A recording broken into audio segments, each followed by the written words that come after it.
जय हिंद मित्रांनो, स्वागत आहे तुमचं द गुरुजी यूट्यूब चॅनलवर. मित्रांनो, अतिशय महत्त्वाची आणि आनंदाची बातमी म्हणजे पोईत पोर्टलवर वेकन्सी सध्या आतापर्यंत किती अपलोड झाले आहे. तसंच बघा, इंग्रजी माध्यमाचं सध्या या ठिकाणी एक दिवसीय आंदोलन पुणे या ठिकाणी सध्या सुरू आहे. तर त्यांच्या एक दिवसीय आंदोलनामध्ये इंग्रजी माध्यमाच्या मागण्या नेमक्या काय होत्या, तर सविस्तर आजच्या व्हिडिओमध्ये आपण माहिती जाणून घेणार आहोत. तत्पूर्वी तुम्ही जर आपल्या चॅनलवर नवीन असाल तर चॅनलला सबस्क्राईब करा, बाजूला बेल आयकॉन आहे त्याला देखील प्रेस करा. तर बघूया ती महत्त्वाची अपडेट. तर ह्या ठिकाणी बघा, आतापर्यंत काय जिल्हा परिषदेच्या ज्या स्थानिक स्वराज्य संस्थेचा जाहिराती नेमक्या किती अपलोड झाले आहे, किती पदासाठी अपलोड झाले आहे. तर माहिती अशी मिळते की जे आतापर्यंत सर्वच्या सर्व जिल्हा परिषदेच्या जे काही जाहिराती आहे ते पईत प्रणालीवर सध्या अपलोड हे झालेल्या आहे. तसंच बघायच्या काही ठराविक ज्या जिल्हा परिषदे असेल तर त्याच्यामध्ये ज्या मराठी मीडियमच्या जाहिराती होत्या तर त्या सध्या या ठिकाणी अपलोड झाल्या आहे. साधारण जो काही आकडेवारी आपल्यापर्यंत येत आहे तर साधारण ज्या जिल्हा परिषदेच्या जाहिराती आहे त्या 13,500च्या वर ह्या ठिकाणी अपलोड झालेले आहे. तर अतिशय या ठिकाणी बघा, म्हणजे काही जिल्हा परिषदेच्या वेकन्सी होत्या तर त्याच्यामध्ये मराठी माध्यम असेल, उर्दू माध्यम असेल तर त्यांच्या देखील या ठिकाणी वेकन्सी आलेल्या आहे. तसंच बघा, महत्त्वाचं जे काही उर्दू माध्यमाचं जवळपास जिल्हा परिषदेमध्ये 1200+ वेकन्सी सध्या अपलोड हे झालेले आहे. तसंच बघा, जे काही स्थानिक स्वराज्य संस्थेचं या ठिकाणी महत्त्वाची एक अपडेट होती का जे काही स्थानिक स्वराज्य संस्थेसंदर्भात ज्या जाहिराती अपलोड करण्यासंदर्भात मुदतवाढ सध्या देण्यात आलेली आहे. तर ती मुदतवाढ ही नेमकी 22 जानेवारी 2024पर्यंत ही असणार आहे. जेणेकरून ज्या काही संस्था आहे, मोठमोठ्या संस्था आपल्याला माहिती आहे, रयत शिक्षण संस्था असेल, स्वामी विवेकानंद शिक्षण संस्था असेल, तसंच ज्या इतर काही संस्था आहे महत्त्वाच्या तर त्यांच्या जाहिराती देखील या ठिकाणी पईत प्रणालीवर येण्याची मोठी दाट शक्यता आहे आणि त्यांची वेकन्सी ही मोठ्या प्रमाणावर असू शकते.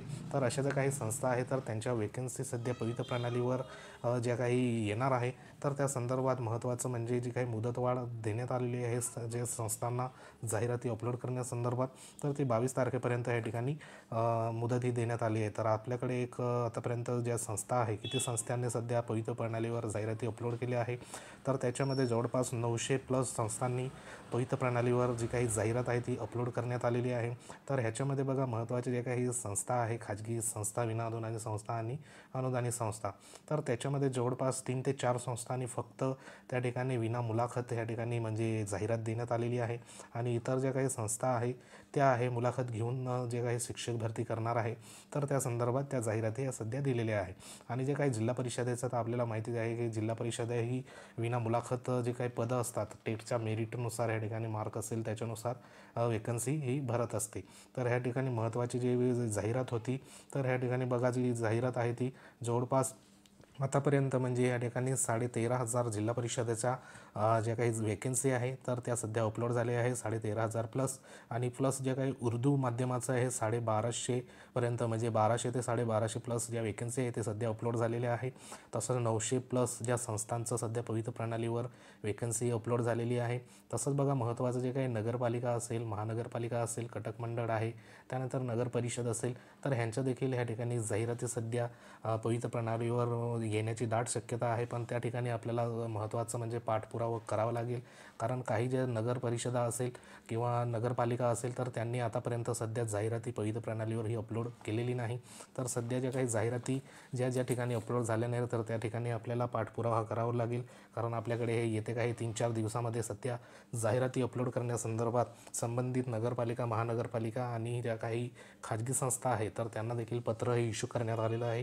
तर अतिशय या ठिकाणी महत्त्वाची ही एक अपडेट होती. तसंच बघा, महत्त्वाचं जे इंग्रजी माध्यमाचं सध्या एक दिवसीय आंदोलन पुकारण्यात आलं आहे पुणे ह्या ठिकाणी, तर त्यांच्या या ठिकाणी नेमक्या मागण्या कोणत्या होत्या तर त्या देखील या ठिकाणी बघा, तुम्हाला ते मागण्या दाखवतो मी.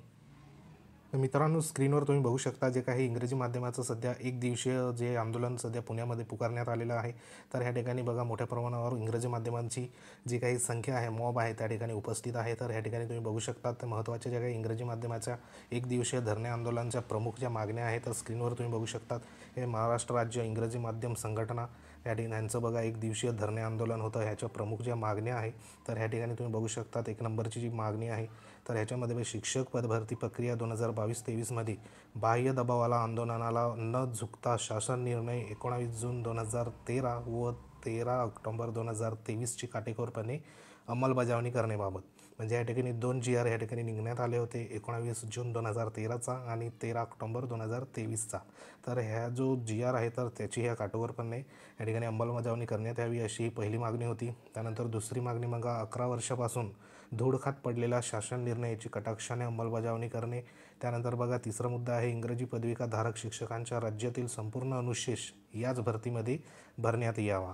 त्यानंतर चौथी मागणी होती इंग्रजी माध्यम अभियोगताधारक हे देखील महाराष्ट्रामधीलच मराठीच आहे, असं या ठिकाणी बघा महत्त्वाचे आहे. जे काही 4 मागण्या त्यांच्या बॅनरवर सध्या देण्यात आलेले आहे. ठिकाण जे होतं शिक्षण आयुक्त कार्यालय पुणे येथे सध्या हे आंदोलन सध्या 1 दिवसीय धरणे आंदोलन या ठिकाणी पुकारण्यात आलेलं होतं. तर अतिशय या ठिकाणी बघा आंदोलन सध्या सुरू आहे. तर ह्याच्यामध्ये महत्त्वाचे आहे प्रमुख 4 मागण्या होत्या. तर ह्या ठिकाणी तुम्ही बघू शकतात. तर ह्या ठिकाणी असं सध्या आंदोलन सुरू आहे. तसंच एका साईडला जे काही DED BED स्टुडंट असोसिएशनचं जे आंदोलन आहे ते देखील पुण्यामध्ये या ठिकाणी सध्या सुरू आहे. तर या ठिकाणी महत्त्वाचं म्हणजे आपल्याला शिक्षक भरती ही लवकरात लवकर आणि मोठ्यात मोठ्या संख्येची किंवा मोठ्यात मोठ्या ज्या वेकेन्सीची ह्या ठिकाणी होणे गरजेचं आहे, जेणेकरून जो काही सामान्य अभियोग्यताधारक आहे तर त्याला देखील या ठिकाणी न्याय मिळो. तसंच बघा या ठिकाणी जे वेकन्सी अपलोड करण्यासंदर्भात महत्त्वाचे पत्र इश्यू केले आहे खाजगी संस्थांना. तर त्या अनुसरून या ठिकाणी जे काही वेकन्सी आहे खाजगी संस्थाच्या त्या देखील आपल्याला वाढताना या ठिकाणी दिसून येईल. तर अंतिम जी काही माहिती असेल ती आहे 22 जानेवारीला आपल्याला एकंदरीत ज्या वेकन्सी आहे या ठिकाणी किती अपलोड झाले आहे ते एकंदरीत त्या ठिकाणी मिळू शकते. तर साधारणतः जर या ठिकाणी बघा 22ला जर या ठिकाणी संपूर्ण वेकन्सी अपलोड झाल्या तर येत्या 4-5 दिवसात या ठिकाणी प्रेफरन्ससाठी आपल्याला एखादं नोटिफिकेशन हे पवित्र प्रणालीद्वारे निघू शकतं. तर या ठिकाणी आजच्या जे काही ह्याच महिन्यामध्ये जी पवित्र प्रणालीवर ज्या ऑनलाईनच्या जे वेकन्सी संदर्भात किंवा जाहिराती देण्यासंदर्भात जी कामकाज आहे ते जर ह्या ठिकाणी झालं तर निश्चित भरती ही लवकरात लवकर ही पार पडू शकते. तर आशा आहे जे काही आचारसंहिता लागण्यापूर्वी भरती या ठिकाणी पार पडो हेच एक आपण प्रे करू शकतो. तर बघूया 22 तारखेनंतर या ठिकाणी नेमकं या ठिकाणी पत्र इश्यू होतात, रेफरन्स नेमके कधी या ठिकाणी जनरेट होऊ शकतात. तर या ठिकाणी बघा आंदोलन तर या ठिकाणी सुरूच आहे. तर अतिशय या ठिकाणी महत्त्वाच्या या ठिकाणी अपडेट होत्या. तर अशाच प्रकारच्या अपडेट्ससाठी आपल्या द गुरुजी चॅनलला वेळोवेळी भेट देत राहा. व्हिडिओ आवडला असेल तर लाईक करा. तुम्ही जर आपल्या चॅनलवर नवीन असाल तर चॅनलला सबस्क्राईब करा. तर भेटूया एखाद्या नवीन माहितीमध्ये. तोपर्यंत जय हिंद, वंदे मातरम.